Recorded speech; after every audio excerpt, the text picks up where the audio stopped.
friends, today's an exciting day because today we finish our story, Pugs of the Frozen North. We're going to read chapter 14 today, and we will find out what happens when they get back to the Po of Ice, what happens to Sika, what happens to Shen, and then tomorrow we will start a brand new book.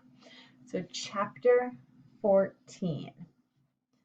It was midnight at the Po of Ice. On the big bed in the room behind the counter, Grandpa lay dreaming.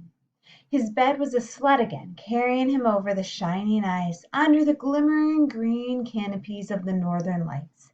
Suddenly he opened one eye. Was that wings he'd heard? Passing across the sky above the shop, settling on the snow outside. Somewhere a door opened, quiet as quiet.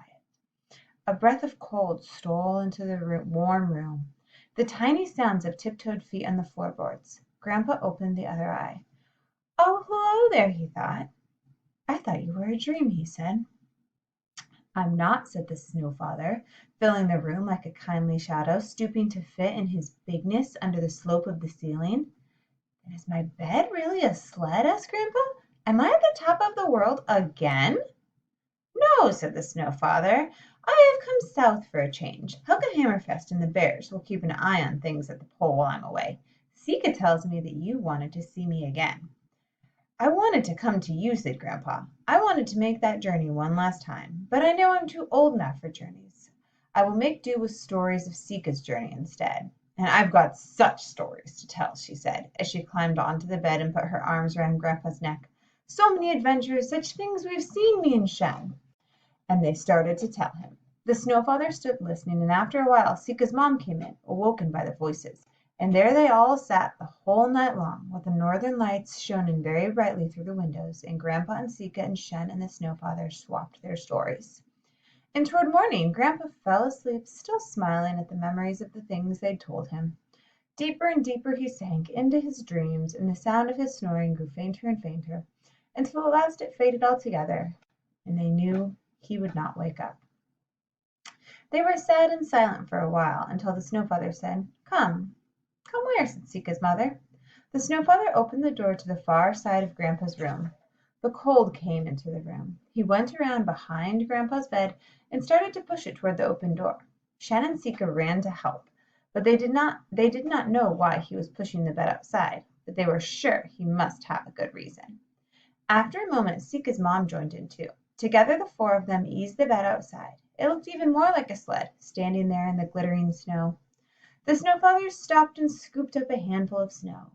He looked at it and smiled. "I thought so," he said. "What is it?" "It is my favorite of all the 50 kinds of snow." Then he breathed on the clump of snow that was in his hand, and it came apart in soft white flakes. The flakes drifted into the air like loose feathers from a down comforter. It took Shen a moment to realize what was so strange about them, so he's blowing the snow into the air. "They're falling up," he said. The flakes were too light to go straight up. Every breath of air blew them off course, but they were definitely rising. And all across the snowy yard outside the Po of Ice, more flakes were lifting, detaching themselves from the drifts and banks and whispering up softly into the night.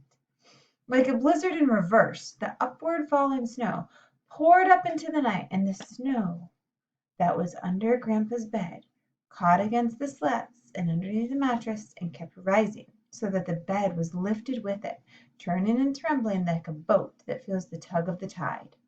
"Where's it going?" asked Sika. "He's going on that one last journey he always wished for," said her mother. "That's right," said the Snow Father. "He's going to places even I've never seen." "Goodbye, Grandpa," Sika whispered. Up and up the wild snow fell, a column of dancing flakes like the spark from an old fire, and the bed born in the heart of it. Up and up, slowly dwindling, into the heights of the sky where the northern lights danced so brightly. Shen and Sika's mom joined hands and watched it go. The Snow Father watched it with them for a little while. Then he went back to where the sled was waiting. Shen and Sika and her mom stood and watched the bed as it dwindled into the heights of the sky. Long after it was lost to sight, they still stood there, staring after it.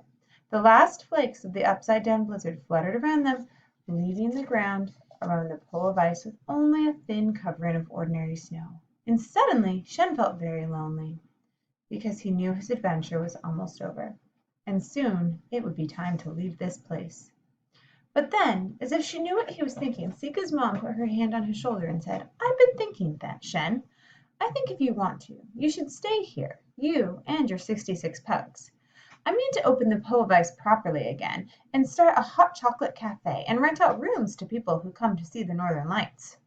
Then Shen knew what was his heart's desire, what it had been all along, not a new ship, a new life, here in this cozy old snow post office. "I can help," he said.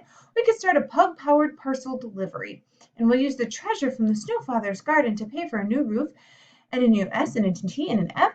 "Oh," said Sika suddenly, "the Snowfather!" They ran to where the sled had been. On the snow, in a sleepy heap, 66 pugs snuggled under furs and blankets. There stood Shen's treasure chest and the other treasures they had brought back with them. But the sled was gone, and the Snowfather with it, back to his home in the North Pole. "He didn't even say goodbye," said Shen. "He didn't need to," said Sika. In the silence of the night they heard a soft drip, drip, drip. The fringe of icicles that draped the eaves of the Po of Ice were weeping melting tears. "There's a change in the weather coming," said Sika's mother. "True winter is going away," said Sika. "Sadly, it'll just be an ordinary winter now, and then spring, and then there won't be another true winter for a whole lifetime." But Shen didn't feel sad, because at least he'd seen all the things, the Kraken, the Yetis, the 50 different kinds of snow. At least he's gone to the top of the world and met the Snowfather, and now he was going to live here in this strange place among these funny stilted houses. He was going to come to know these hills and woods and fjords and all of their different seasons, all of their different moods, and maybe, when a lifetime had passed and true winter returned, he'd meet the Snowfather again. But until then, what a lifetime it was going to be. He found himself a family.